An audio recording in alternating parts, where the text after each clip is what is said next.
মার্কিন president Donald Trump বুধবার এক নির্বাহী আদেশে ইয়েমেনের সশস্ত্র গোষ্ঠী হুতিকে সন্ত্রাসী সংগঠন হিসেবে পুনরায় ঘোষণা দিয়েছেন। ট্রাম্পের এই ঘোষণার তীব্র প্রতিবাদ জানিয়েছে ইয়েমেনের সরকার। এছাড়াও যুক্তরাষ্ট্রের এই সিদ্ধান্তকে কড়া নিন্দা জানিয়েছে ইরান। বৃহস্পতিবার এক বিবৃতিতে ইয়েমেনি সরকারের তথ্যমন্ত্রী হাসেম শরীফুদ্দিন মার্কিন যুক্তরাষ্ট্রের এই ঘোষণাকে কটাক্ষ করে বলেছেন, ইসরায়েলি সন্ত্রাসবাদ দখলদারিত্বকে সমর্থন করা অপরাধী মার্কিন প্রশাসন কোনো নৈতিক অধিকার রাখে না অন্যদের সন্ত্রাসী আখ্যা দেওয়ার।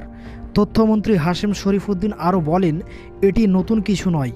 আমেরিকা ইতিমধ্যেই আমাদের বিরুদ্ধে অনেকবার যুদ্ধ ঘোষণা করেছে, তবুও আমরা শক্ত হাতে ন্যায়ের পক্ষে লড়াই করেছি এবং আমাদের মাতৃভূমি ও জনগণকে সবসময় রক্ষা করেছি এবং বিগত দিনেও আমেরিকার যে কোনো আগ্রাসনের বিরুদ্ধে দেশ ও জনগণকে রক্ষার স্বার্থে সবসময় আমরা প্রস্তুত থাকব। which is registered in the Isle of Man. The Houthi movement claims the Galaxy. অন্যদিকে যুক্তরাষ্ট্র ইয়েমেনের হুতি বিদ্রোহীদের বিদেশি সন্ত্রাসী সংগঠন হিসেবে পুনরায় চিহ্নিত করায় বৃহস্পতিবার মার্কিন প্রশাসনের এই সিদ্ধান্তের তীব্র নিন্দা করেছেন ইরানের পররাষ্ট্র মন্ত্রণালয়ের মুখপাত্র ইসমাইল বাগাই। শুক্রবার এক প্রতিবেদনে এই খবর জানিয়েছে ইরানের সংবাদ মাধ্যম তাসনিম নিউজ এজেন্সি। বাগাই এক বিবৃতিতে বলেন, এমন পদক্ষেপটি মিথ্যা এবং অযৌক্তিক, যা আন্তর্জাতিক আইনের স্পষ্ট লঙ্ঘন। মার্কিন এই সিদ্ধান্তটি ইয়েমেনি জনগণের বিরুদ্ধে নিষেধাজ্ঞা আরোপের বৈধতা প্রতিষ্ঠার চেষ্টা মাত্র।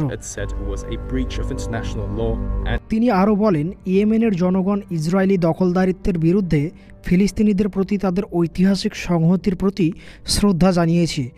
বাগাই মার্কিন পদক্ষেপকে পূর্ববর্তী প্রশাসনের ফিলিস্তিনি গণহত্যার সমর্থন হিসেবে আখ্যায়িত করেছেন। বাগাই সতর্ক করে আরও বলেন, এমন একতরফা পদক্ষেপ আন্তর্জাতিক সম্পর্কের আইনের শাসনকে ক্ষতিগ্রস্ত করবে এবং আঞ্চলিক শান্তি ও স্থিতিশীলতার জন্য হুমকি সৃষ্টি করবে। বিশ্লেষকদের মতে হুতিদের বিরুদ্ধে এই মার্কিন সিদ্ধান্ত মধ্যপ্রাচ্যের নিরাপত্তা পরিস্থিতিকে আরও জটিল করে তুলতে পারে এবং ইয়েমেনে চলমান সংঘাতের শান্তিপূর্ণ সমাধানের সম্ভাবনাকেও দুর্বল করবে। এই ধরনের ঘোষণা হুতিদের আরও কঠোর প্রতিক্রিয়া জানাতে উৎসাহিত করতে পারে, যা সৌদি আরব সহ অন্যান্য আঞ্চলিক শক্তির সঙ্গে উত্তেজনা আরও বাড়িয়ে তুলতে পারে। This will double our capacity.